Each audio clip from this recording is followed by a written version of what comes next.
काशी की गलियां उस सुबह भी वैसी ही थीं। संकरी, भीड़ भरी और शोर से भरी। लेकिन उस शोर के बीच एक ऐसा सच पल रहा था जिसे कोई देखना नहीं चाहता था। सूरज गंगा के जल से ऊपर उठ चुका था। मंदिरों की घंटियां बज रही थीं। पंडित स्नान कर लौट रहे थे और अपने अपने जातिगर्व को वस्त्र की तरह ओढ़े चल रहे थे। उसी काशी में, शहर की सीमा से थोड़ा बाहर, एक बुनकर बस्ती थी। करघों की खटखट, सूखे धागों की गंध और गरीबी की खामोशी। यही रहता था नीरू जुलाहा और उसकी पत्नी नीमा। नीरू रोज की तरह करघे पर बैठा था। नीमा आंगन में सूखी रोटियों को उलट रही थी। उनकी जिंदगी में कुछ नया नहीं था, सिवाय इंतजार के। नीरू। नीमा की आवाज में डर था। अगर इस बार भी? नीरू ने धागा खींचते हुए कहा। जो राम चाहेगा वही होगा। हम कौन होते हैं तय करने वाले? नीमा की आंखों में आंसू थे। समाज उन्हें सिर्फ जुलाहा कहता था, लेकिन उनका दर्द कोई नहीं देखता था। एक बच्चा जो सवाल बन गया। उस रात गंगा किनारे अजीब सी हलचल थी। कुछ मछुआरों ने देखा, एक टोकरी पानी में बह रही है। अरे, ये क्या है? एक ने टोकरी खींची। अंदर एक नवजात शिशु। ना कोई नाम, ना कोई जाति, ना कोई पहचान, बस एक सांस लेता हुआ जीवन। मछुआरे घबरा गए। इसे छूना ठीक नहीं, पता नहीं किसका है। अगर ऊंची जाति का हुआ तो? और नीची जाति का हुआ तो? तभी नीरू और नीमा वहां पहुंचे। नीमा की नजर जैसे टोकरी से हट ही नहीं पाई। उसके भीतर कुछ टूट गया और कुछ जुड़ गया। नीरू, ये बच्चा। नीरू ने बिना देर किए टोकरी उठा ली। अगर राम ने हमारे हाथों में दिया है, तो हम इसे ठुकराएंगे नहीं। उस रात काशी ने एक ऐसा बच्चा देखा, जिसका जन्म ही समाज के मुंह पर सवाल था। सुबह होते ही बस्ती में खबर फैल गई। जुलाहे के घर बच्चा आया है। गंगा से मिला है। पता नहीं किस जात का है। कुछ लोग दूर से देखते, कुछ नाक सिकोड़ते, कुछ कहते इसे पालना अशुभ होगा। लेकिन नीमा ने उस बच्चे को सीने से लगा लिया था। मेरा है, मेरा राम है। नीरू ने उसका नाम रखा कबीर। जो बड़ा होगा, जो सच्चाई बोलेगा, जो किसी से डरेगा नहीं। पहला घाव। साल बीतने लगे। कबीर बड़ा होने लगा, लेकिन समाज का जहर भी उसके साथ बढ़ रहा था। एक दिन कबीर गली के बच्चों के साथ खेल रहा था। जैसे ही उसे पता चला कि कबीर जुलाहा है, वह पीछे हट गया। तू मुझे मत छू, मेरी जात खराब हो जाएगी। कबीर चुप हो गया। उसने पहली बार खुद को अलग महसूस किया। वह घर आकर माँ से बोला, अम्मा, राम क्या जात देखते हैं? नीमा की आंखें भर आईं। उसने कबीर को गले लगा लिया। नहीं बेटा, राम तो दिल देखते हैं। उस रात कबीर सो नहीं पाया। उसके भीतर सवाल जन्म ले चुका था। राम की खोज। कबीर गंगा किनारे जाने लगा।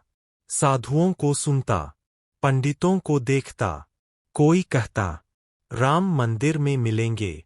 कोई कहता, मंत्रों में। लेकिन कबीर देखता, मंदिर के बाहर खड़े लोग, जिन्हें अंदर जाने की इजाजत नहीं। वह सोचता, अगर राम सबके है, तो कुछ बाहर क्यों? बीज बोया जा चुका था। कबीर अभी बच्चा था, लेकिन समाज के भेदभाव ने उसके भीतर एक संत को जन्म देना शुरू कर दिया था। वह नहीं जानता था कि एक दिन उसकी वाणी जाति को जला देगी, अहंकार को तोड़ देगी और इंसान को इंसान से मिला देगी। काशी की सुबह अब कबीर को पहचानने लगी थी।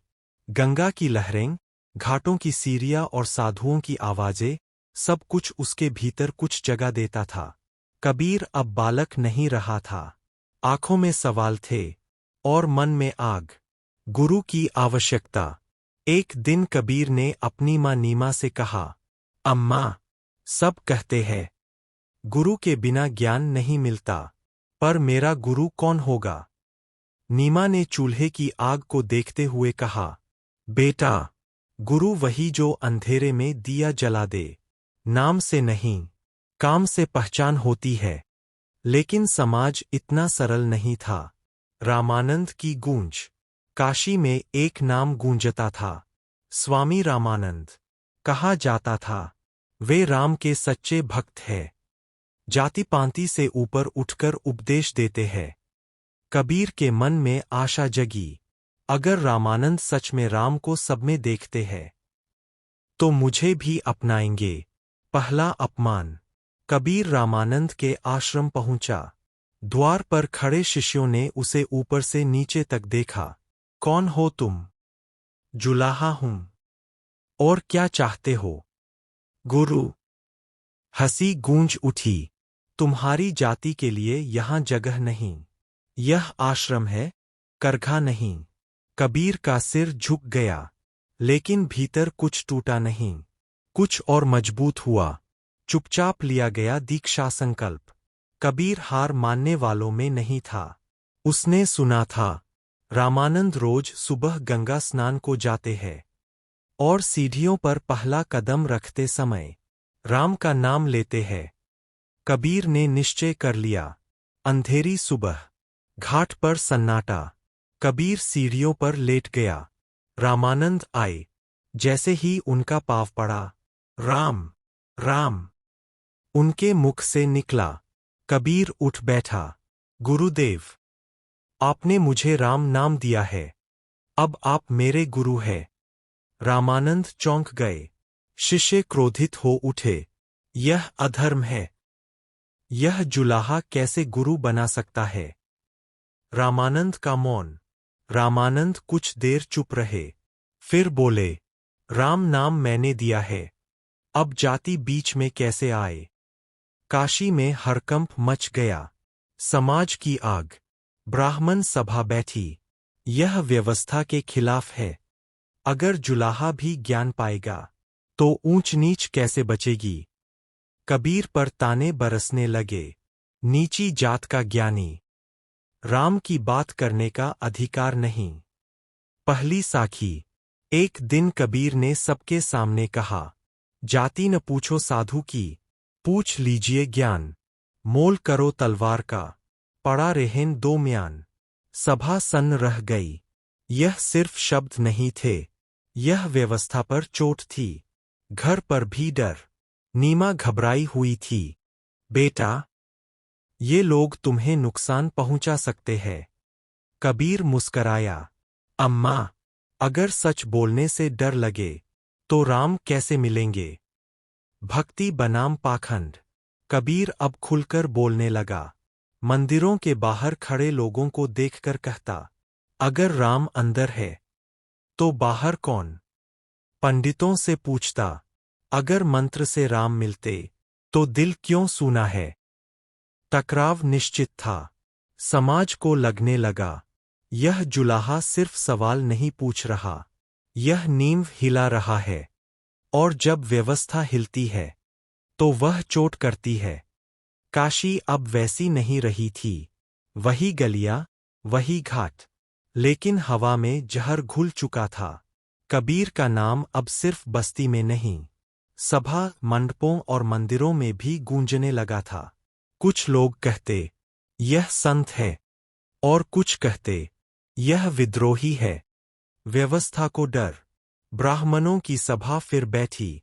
एक वृद्ध पंडित बोला, यह जुलाहा वेदों का अपमान कर रहा है। दूसरा गरजा, अगर इसे रोका नहीं गया तो हर नीच अपनी आवाज उठाएगा। निर्णय हो चुका था, कबीर को चुप कराना है।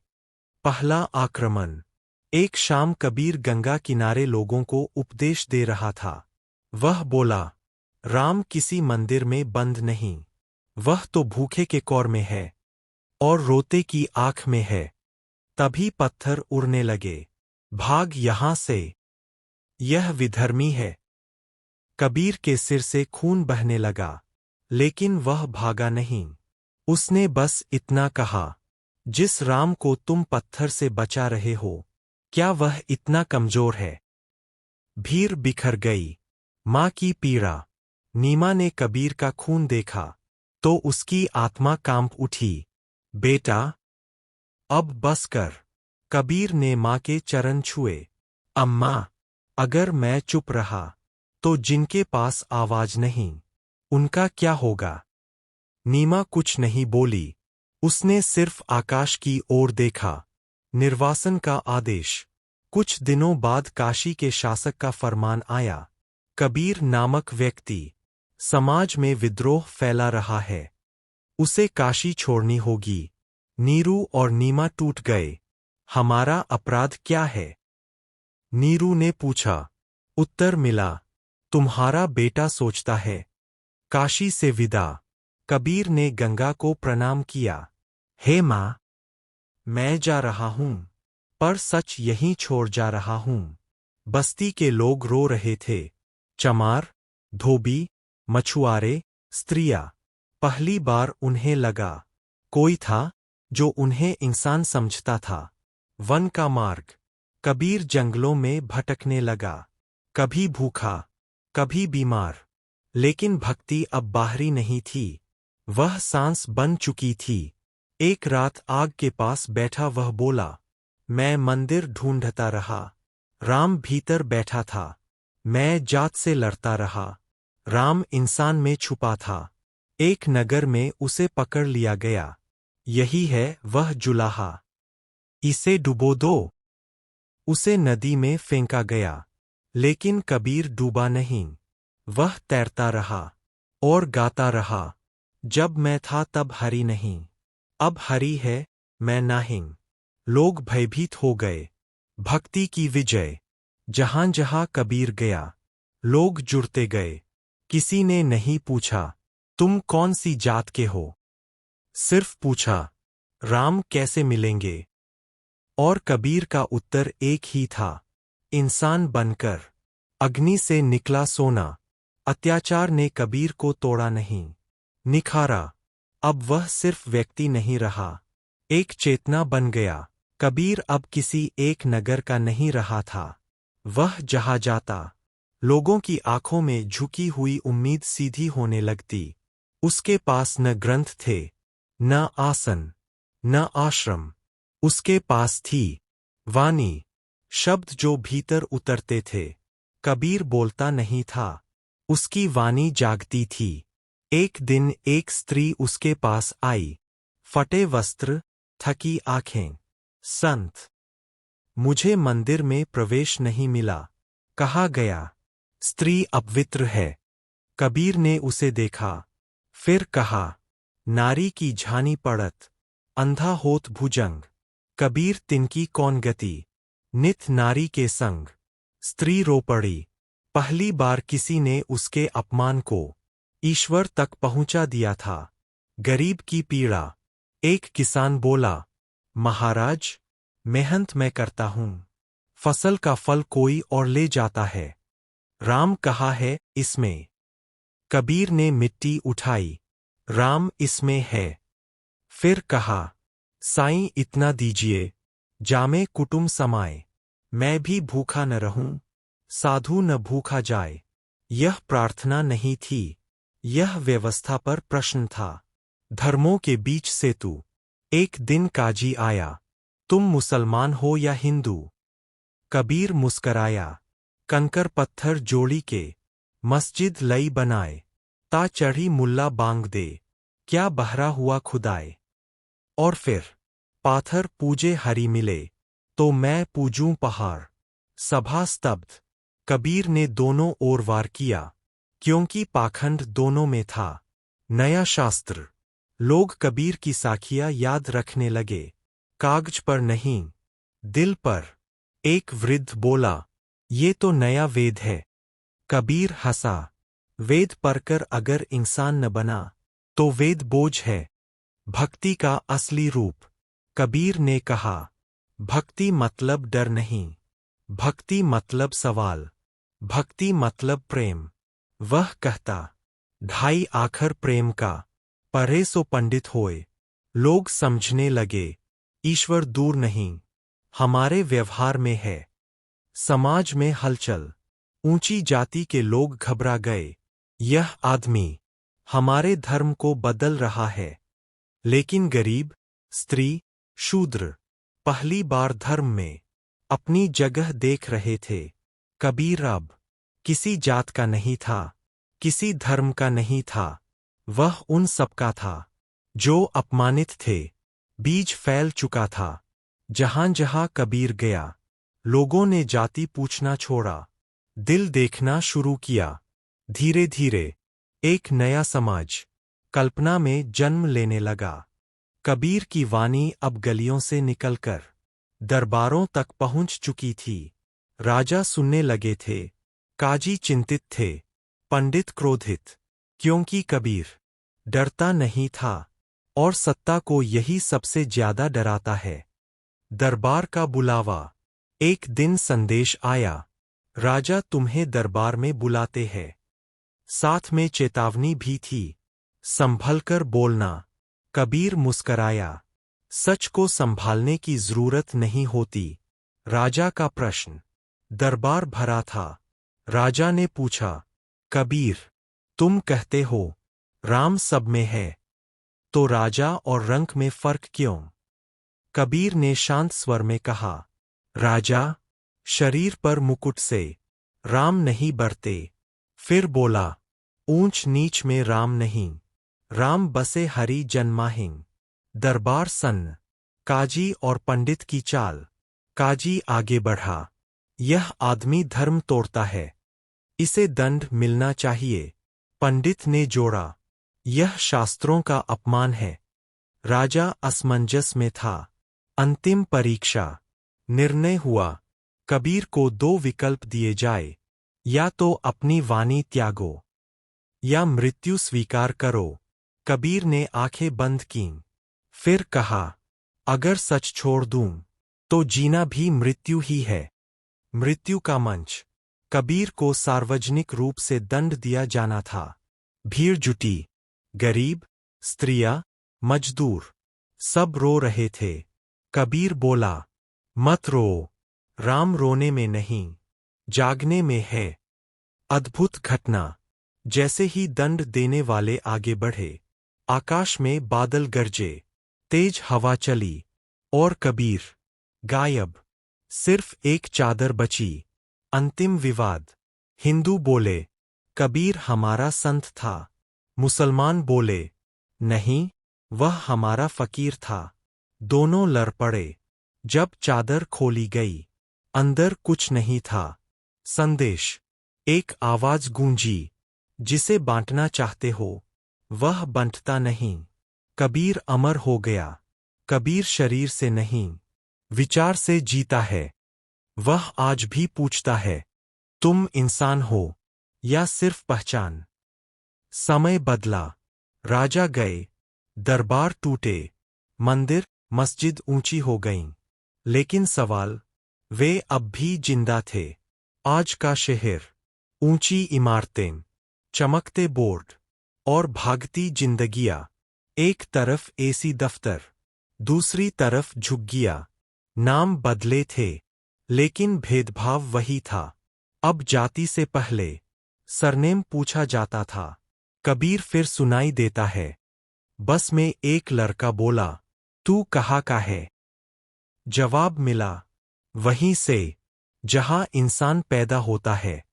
पीछे से किसी ने कहा, लगता है कबीर पढ़ता है।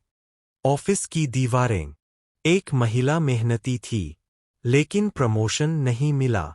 कहा गया, तुम ज्यादा सवाल करती हो। उसने मन ही मन सुना, सांच बराबर तप नहीं, झूठ बराबर पाप। धर्म की नई दुकानें। अब भगवान लाइव दिखाए जाते थे। भक्ति पैकेज में बिकती थी। कबीर पूछता, अगर राम स्क्रीन में है तो पड़ोसी में क्यों नहीं? सोशल मीडिया का कबीर। एक पोस्ट वायरल होती है, धर्म नहीं पूछता, भूख पूछती है। नीचे लिखा था, कबीर। हजारों लाइक। लेकिन अगली सुबह वही भेदभाव। आईना। कबीर आज किसी घाट पर नहीं, आपके सवाल में है। जब आप कहते हैं यह हमारे जैसा नहीं, तो कबीर चुपचाप खड़ा हो जाता है। अंतिम संदेश। जो घर जा रे आपना, चले हमारे साथ। राम मिले हर द्वार पर, छोड़ो ऊंच नीच की बात। कबीर कहता है, इंसान बनो, बस इतना काफी है। कथा का समापन। यह कहानी कबीर की नहीं थी, यह कहानी हम सब की थी।